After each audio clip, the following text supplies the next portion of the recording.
May 14th, 1942, Pearl Harbor, Hawaii. The air inside the basement of Building 1 at Pearl Harbor Station HYPO was thick with the smell of stale coffee and damp uniforms. Rows of decoding machines hummed under flickering fluorescent lights, their mechanical clatter echoing through the cramped concrete chamber. It was not the thunder of guns or the crash of waves, but here, in the quiet war of ciphers and frequencies, the fate of nations was being rewritten. Lieutenant Commander Joseph Rochefort sat hunched over a battered typewriter, sleeves rolled up, collar unbuttoned. A cigarette hung limply between his lips, its smoke curling into the hot, humid air. On the desk beside him lay piles of intercepted Japanese messages, some half-decoded, others stubbornly defiant. Every sheet was a riddle from the Imperial Japanese Navy, written in their supposedly unbreakable JN-25 code. Another one mentions AF, muttered Ensign Tommy Dyer, his voice low, eyes red from another sleepless night. That's the third time this week. Rochefort looked up, his sharp gray eyes narrowing. AF again. He turned in his chair and gestured toward the large hand-drawn map pinned to the wall. Across the Pacific, small red flags marked intercepted Japanese fleet movements. They're planning something. The question is, where? For months, Rochefort's small team of cryptanalysts had been intercepting fragments of enemy communications, barely comprehensible shards of Japanese naval strategy. The code they faced wasn't just numbers or letters. It was a living, shifting organism, re-encoded every few weeks, designed to mislead and confuse. Yet Rochefort's crew, linguists, mathematicians, and a handful of stubborn misfits, were beginning to see patterns emerge from the static.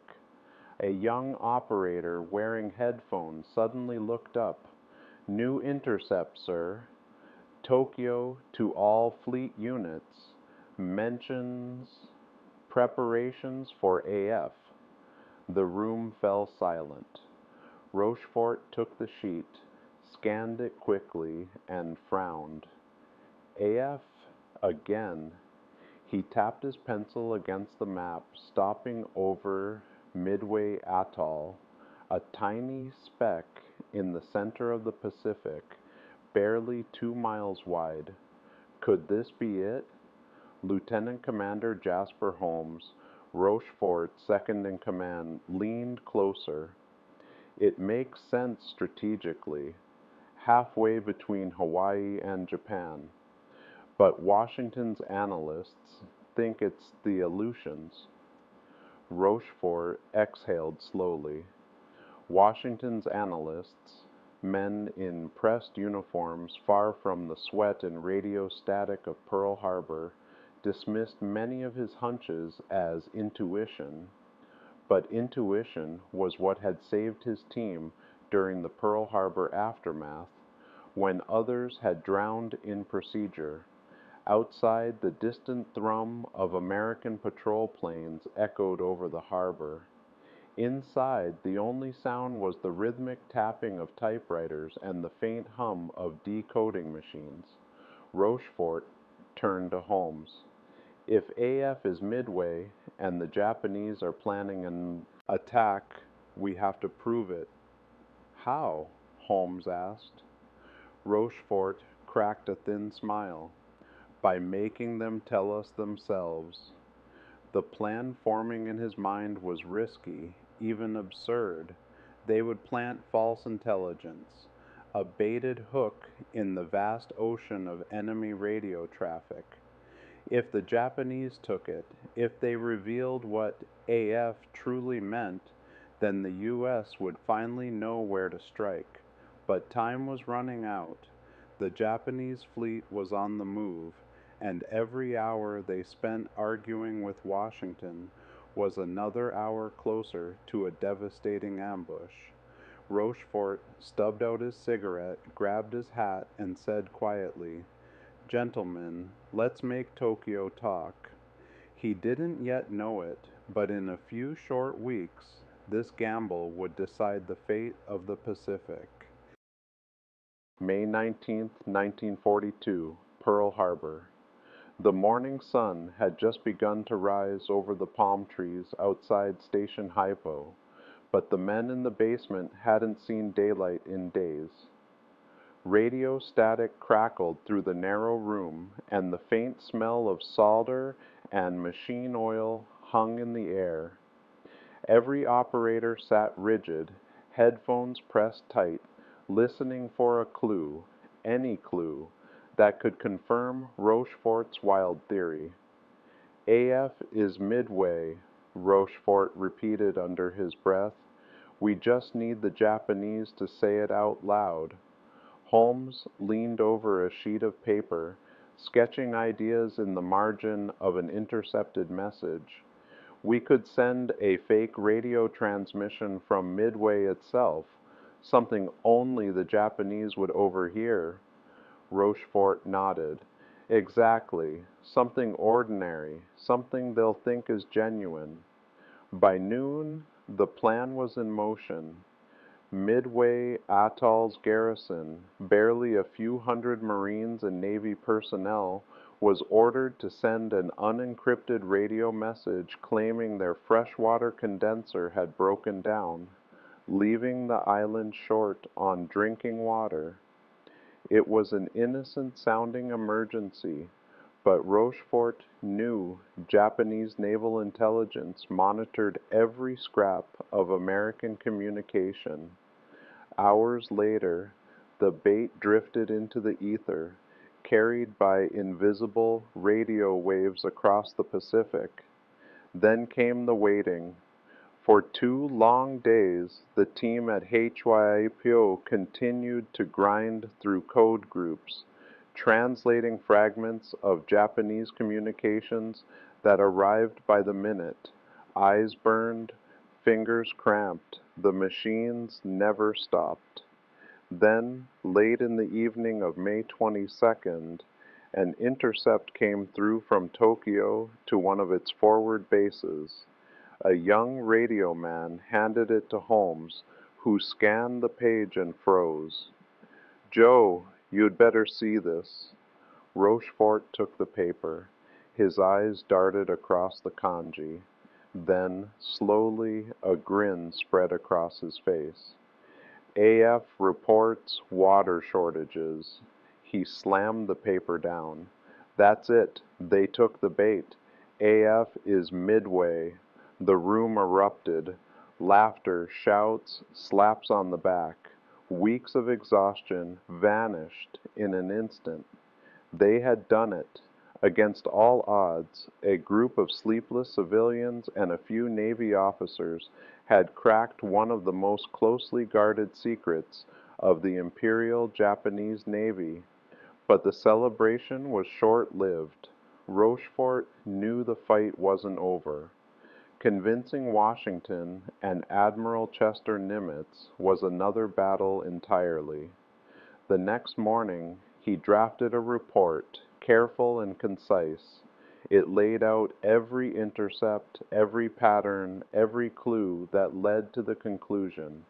The Japanese were preparing to strike Midway in early June. But as he typed, he knew some in naval intelligence, particularly in Washington's OP-20G office, still viewed HYPO as a maverick outfit, brilliant perhaps, but dangerously unorthodox. That night, as rain pounded against the narrow basement windows, Rochefort sat alone, staring at the decoding boards. He could feel the tension in his bones. If Washington ignored his warning, the Japanese would catch the U.S. fleet blind, just as they had at Pearl Harbor 6 months earlier. He lit another cigarette, took a long drag, and muttered to himself, "We've given them the truth. Now let's pray they believe it." 2 days later, the answer came, not from Washington, but from Admiral Nimitz himself. He had read Rochefort's report, and against the cautious voices in D.C., Nimitz had made his choice. He would gamble everything on HYPO's intelligence. The U.S. Pacific Fleet would prepare to meet the enemy at Midway. May 27, 1942, Pearl Harbor Naval Headquarters. Rain lashed against the tall glass windows as Admiral Chester W. Nimitz stood over a massive chart of the Pacific Ocean. His uniform was crisp, but his face showed the wear of 6 months of endless war. Around him, the air buzzed with the low murmur of officers and the rustle of maps. Every eye in the room turned toward the red pin labeled AF, Midway. If Rochefort was wrong, the Japanese could be heading anywhere, Alaska, Samoa, even the California coast. If he was right, the battle about to unfold could decide the entire Pacific War. Nimitz adjusted his glasses, studying the arcs of projected Japanese movements. "They're coming in strength," he said. "4 carriers, possibly more. Kido Butai." His chief of staff nodded grimly. "The same fleet that hit Pearl Harbor." The admiral's finger traced a line from Japan to Midway, then another from Hawaii, his own fleet's path. "If we can catch them by surprise, we might just turn this war around." That afternoon, orders went out across the Pacific. The aircraft carriers USS Enterprise, USS Hornet, and the recently repaired USS Yorktown would sail north of Midway under strict radio silence. The trap was set. Meanwhile, back in the dim, humming basement of Station HYPO, Rochefort's team worked around the clock. Every intercept confirmed it. The Japanese invasion force was moving east, right on schedule. Holmes looked up from his desk. "We've done our part, Joe. Now it's in Nimitz's hands." Rochefort leaned back, exhaustion visible in his face. "I just hope they hit first." June 3rd, 1942. The Midway Atoll. The Pacific stretched endlessly in every direction, blue, calm, deceptive. The men stationed on Midway had spent the past week fortifying every inch of the tiny island. Sandbags, machine gun nests, and camouflaged bunkers lined the coral shore. Bombers sat ready on the airstrip, engines ticking, crews tense. At dawn, a Navy PBY Catalina patrol plane took off on a long-range scouting mission. Its wings glistened with seawater as it lifted into the gray morning sky. Hours passed. Then a crackle over the radio. "This is PBY. Sighted large enemy force. Bearing 320, distance 700 miles. The message reached Pearl Harbor by noon. Rochefort's prediction, every number, every coordinate, was dead on. The Japanese had taken the bait. In the office above Station HYPO, an aide burst in with the decoded message. Rochefort took one look and smiled faintly. "Tell Admiral Nimitz," he said. "They're coming." Far out at sea, the Japanese first carrier striking force, commanded by Admiral Chuichi Nagumo, steamed toward Midway. On board, air crews prepared their planes for the attack. They believed the Americans were far away, out of range, unready. They had no idea Nimitz's carriers were already waiting northeast of the island, hidden beyond the horizon. Back on the Enterprise, Admiral Raymond Spruance studied his radar plot. "We strike first," he told his staff, "before they know we're here." The tension aboard the carrier was electric. Pilots checked and rechecked their gear. Mechanics fueled and armed dauntless dive bombers. Below deck, sailors whispered prayers. Above all of them, the wind carried a single message, a whisper across the Pacific, borne from a basement in Pearl Harbor. AF is Midway. By dawn the next day, the two most powerful naval forces in the world would collide, and the war would never be the same again. June 4th, 1942, the Pacific Ocean, north of Midway. The sea was calm that morning, eerily calm. A thin gray mist hung low over the water, muffling the thrum of engines. On the deck of the USS Enterprise, pilots stood in silence beside their aircraft, goggles down, flight suits zipped tight. The smell of aviation fuel mingled with salt air and tension. At 4:30 a.m., the first Japanese wave lifted off from Admiral Nagumo's carriers. Over 100 planes headed straight for Midway. The low drone of engines faded into the horizon. Below deck, Japanese mechanics rearmed the second wave, preparing for what they assumed would be a cleanup strike. But far beyond their sight line, 3 American carriers lay in wait, silent, unseen, and ready. On Midway Island, U.S. radar picked up the incoming enemy formation. Sirens wailed. Ground crews sprinted to their aircraft. Within minutes, Marine fighters clawed into the sky, engines roaring against the morning wind. From below, anti-aircraft guns thundered. Shell bursts bloomed black against the pale dawn as Japanese bombers swept in low. The first explosions ripped across Midway's airfield. Hangars shattered. Fuel tanks erupted into fireballs. Radio chatter filled the air. Hangar 2's hit. Fire on the North Strip. But even as the island burned, the defenders had done their job. They had spotted the enemy and confirmed their carrier locations. The trap could now spring shut. At 7:15 a.m., aboard the Enterprise, Admiral Spruance gave the order, "Launch all planes." Engines roared to life. The decks became a blur of motion. SBD Dauntless dive bombers, TBD Devastator torpedo planes, and F-4F Wildcat fighters rolling forward in sequence.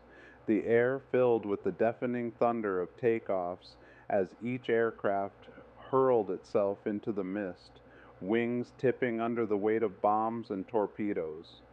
Lieutenant Commander Wade McCluskey, leading the Enterprise's dive bomber group, banked hard eastward, climbing through thin clouds in search of the enemy.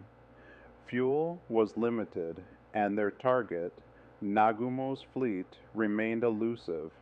Below, the Japanese admiral was already facing chaos. Reports flooded his flagship. Midway had been attacked, but the island wasn't destroyed. Worse, American carriers had been sighted. Nagumo hesitated. Should he rearm his planes for a second strike on Midway, or for ship attack? His decks filled with confusion.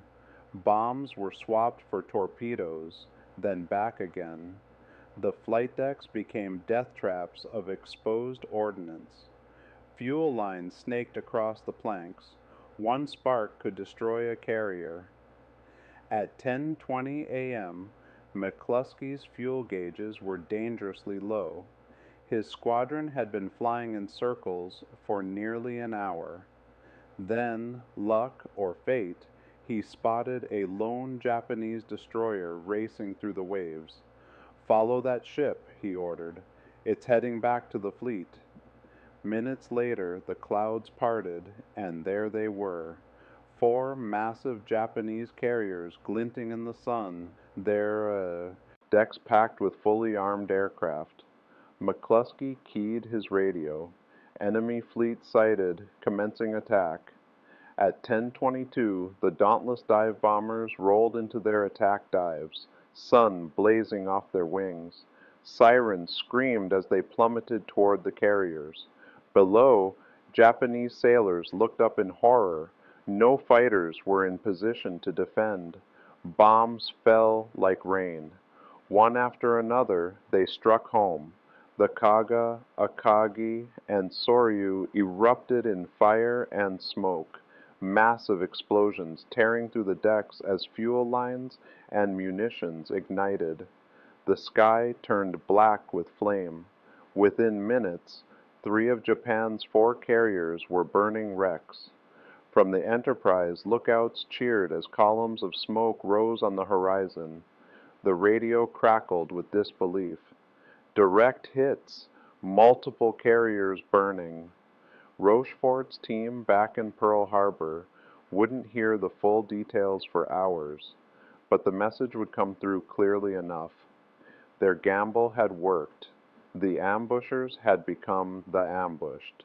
Yet the battle wasn't over. One Japanese carrier, the Hiryu, still remained, and it was about to strike back with vengeance. June 7, 1942, Midway was secure, the Japanese fleet was in retreat, and deep beneath the palm trees of Pearl Harbor, in a small concrete room humming with machines, Joseph Rochefort sat once more at his desk. He reached for a cigarette, paused, and smiled faintly. "AF," he murmured. "Guess we cracked that one." Then he turned back to his decoding sheets. The war wasn't over, not yet. There would be new codes, new riddles, new battles fought in silence. But for one fleeting moment, in that dim basement under the Pacific sun, the quiet men of Station HYPO had won their war.